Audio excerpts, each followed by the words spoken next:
وحشتوني جدا، كل سنة وانتم طيبين. تعالوا النهاردة نعمل مع بعض محشي ورق عنب جميل جدا وزبدة. وهقولك ازاي تعملي محشي ورق العنب ويطلع معاكي مرسوم كده زي ما انت شايفة، ويتقلب معاكي من الحلة بكل سهولة وبساطة. يلا بقى نبدأ علشان نشوف هنعمله ازاي مع بعض. مبدئيا كده انا هشتغل بالبرطمان ده المتاح عندي، وعلشان تبقوا عارفين انا في امريكا ومش بيكون فيه يعني متاح دايما، يعني مش بيكون فيه عندنا فريش، وفي ولايات تانية ما بيكونش عندها فريش اصلا خالص، لكن احنا بيكون فيه احيانا بس مش دايما. المهم ده اللي كان متاح عندي، وده شكله بعد ما خرجته من البرطمان. هروح بيه بقى على الحنفية وبمية بقى، وثلاث اربع خمس مرات كده نفضل نغسل فيه. هنا بقى حطيته في المصفى بتاعتي في البولة كده وفيها مصفى، حطيت فيه ورق العنب بعد ما غسلته، حطيت عليه ربع كوباية صغيرة من الخل. ممكن تحطي معلقة صغيرة من بالبيكنج صودا، وتسيبيهم برضو من 5 دقايق ل10 دقايق، وترجعي تغسليهم تاني، وكده يبقى ورق العنب جاهز معانا. تعالوا نعمل التسبيكة بقى والصلصة بتاعتنا. معايا هنا 3-4 معالق من الزيت، زيت زيتون او اي زيت. انا استخدمت زيت زيتون، وحطيت عليه بصلاية كبيرة مفرومة كده في الكبة، وحطيت عليها رشة من الملح، وهشوحها بالشكل ده. البصل مش هياخد لون، والبصل مش هيدبل ولا اي حاجة. مجرد ما بتشوحيها كده ريحتها بتطلع، هنزل عليها من 3-4 معالق كبار من الصلصة. انا حطيت 3 معالق كبار، بقلبهم بالشكل ده كده، وبعدين بنزل عليهم بعصير الطماطم. والطماطم بتاعتي بعصرها في الكبة مش في الخلاط، علشان تكون تقيلة كده ما فيهاش مية كتير. تمام. حطيت 3 حبات من الطماطم الحجم الكبير، وعصرتهم في الكبة، وحطيتهم على البصل والصلصة بالشكل ده. هيبدأ كده يسخن معانا زي ما انت شايفة بالشكل ده. هنا بقى هطفي النار وهزود التوابل بتاعتي. هحط ايه توابل؟ هحط حاجات بسيطة جدا. هحط معايا ملح، وهظبط الملح بتاعي، يعني احط ملح زي ما انت عايزة.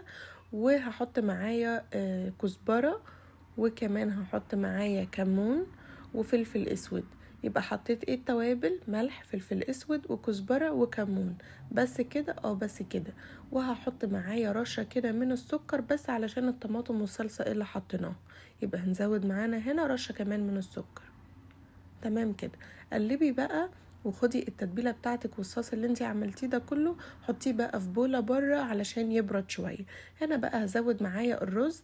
والبرطمان ده بيكون 450 جرام، يعني قريب من نص كيلو. وبستخدم فيه 1.5 كوباية من الرز المغسول ومتصفي كويس جدا.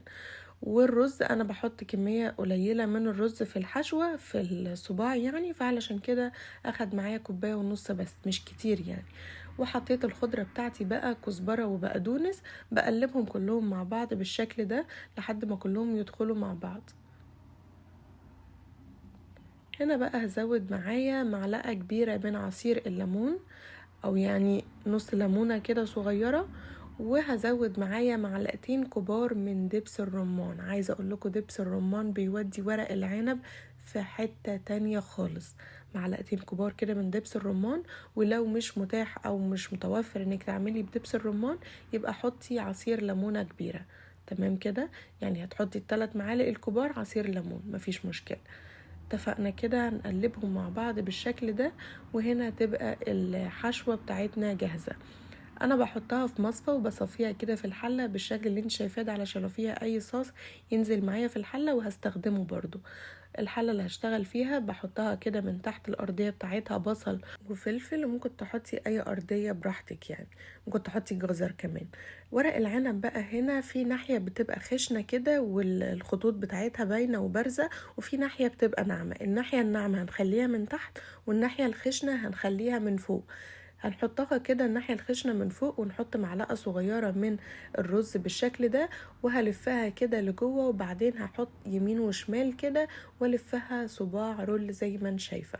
لو في اي زيادات على جنب بحطها بدخلها معايا كده جوه الصباع. شايفين شكله منمنم كده وجميل؟ يبقى هنحط الطبقة الناعمة من تحت والخشنة من فوق. معلقة صغيرة من الرز، ما بحبش احط رز كتير، وبقفلها كده من فوق، وبعدين باخد من على جنب يمين وشمال واقفل بالشكل ده. بلف رول، وطول ما انا شغالة كده لو في اي حتة طالعة بدخلها معايا جوه الصباع، وكده يبقى الصباع بتاعك صغير ومنمنم كده. تعالوا نشوف واحد كمان وبعدين هكمل انا الحلة بتاعتي كلها.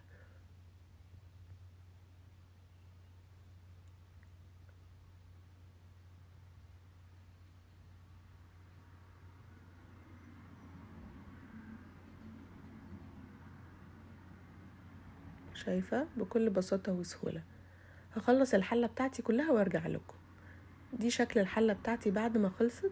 بلفها كده دواير، ومن النص بحط الصوابع تحت بعض. تعالوا بقى نرجع للصوص اللي نزل من التتبيلة بتاعتنا او من الخلطة بتاعتنا. هحط عليه مية سخنة، هزود عليه مية سخنة، وهزود عليه معلقة كبيرة من دبس الرمان. والمفروض ان احنا نسقي ورق العنب بتاعنا بشوربة، وبما اننا هنعمله في الصيام فمش هينفع نعمل شوربة. فحطيت ايه البديل بقى؟ حطيت عليهم مكعب مرقة خضروات، وحطيت 2 من الحبهان، وحطيت ورقة من ورق اللوري. يغلوا كده مع بعض ويسخنوا على النار. هشيلهم كده تاني وهقلبهم، وكده يبقى الشوربة بتاعتنا اللي هنسقي بيها جاهزة. ممكن تعملي الشوربة من غير الصوص اللي بينزل الأحمر ده، بس أنا بحبه يكون لونه يعني الشوربة تكون واخدة من نفس الصلصة اللي عملنا بيها المحشي، فعلشان كده بصفيهم وبستخدم الصوص اللي بينزل منها تاني. هنا بقى لازم خطوة مهمة جدا، انك تحطي طبق كده علشان تضغطي بيه على ورق العنب، علشان ما يفكش منك في الحلة وهو بيغلي. تاني حاجة، الشوربة بتاعتك لما بتحطيها مش بنملى الحلة لحد فوق الصوابع، لا، انتي بتشوفي كده بالمعلقة بالراحة. اهم حاجة يكون الشوربة بتاعتك تحت اخر صباع، بتهزيها بالشكل ده وتتأكدي ان الشوربة تحت اخر صباع. هنا بقى بتشغلي البوتاجاز. انا هشتغل في حلة الضغط، مش بياخد معايا نص ساعة وهيبقى طالع دايب وجميل. لو انت هتشتغلي على البوتاجاز عادي في الحلة العادية، فبتحطي الحلة على النار، ولما الشوربة بتاعتك بتغلي كده في الحلة بتروحي مهدية النار اهدى حاجة، وبتسيبيها بقى بتاخد معاكي ساعة ونص ساعتين حسب ما ورق العنب ياخد معاكي لحد ما يستوي ويبقى دايب كده وزبدة. انا بصراحة في الحلة دي في حلة الضغط مش بياخد معايا نص ساعة وبيكون جاهز. زي ما انت شايفة كده استوى قدامك. هنا بقى بيبقى في حبة صوص من تحت، فبغطي الحلة وبسيبه لحد ما يبرد. لازم تسيب الحلة تبرد شوية علشان لما تقلبيها تطلع معاكي زي ما انت شايفة كده. وكمان لما بتغطيها وتسيبيها تهدى هي بتشرب كل الصوص اللي فيها من تحت. بعد ما بردت قلبتها على الطبق بالشكل ده. شايفين جميلة جدا، دايب دب وزبدة وجميل ويجنن. وكده الفيديو بتاعنا النهاردة يكون خلص. لو عجبكم الفيديو ما تنسوش تعملوا لايك وشير للفيديو، ولو اول مرة بتشوفوني ما تنسوش تعملوا اشتراك، تعملوا سبسكرايب، وتفعلوا كمان زرار الجرس علشان يوصل لكم كل الفيديوهات اللي بتنزل. اشوفكم المرة الجاية في حاجة جديدة نتعلمها سوا. باي باي.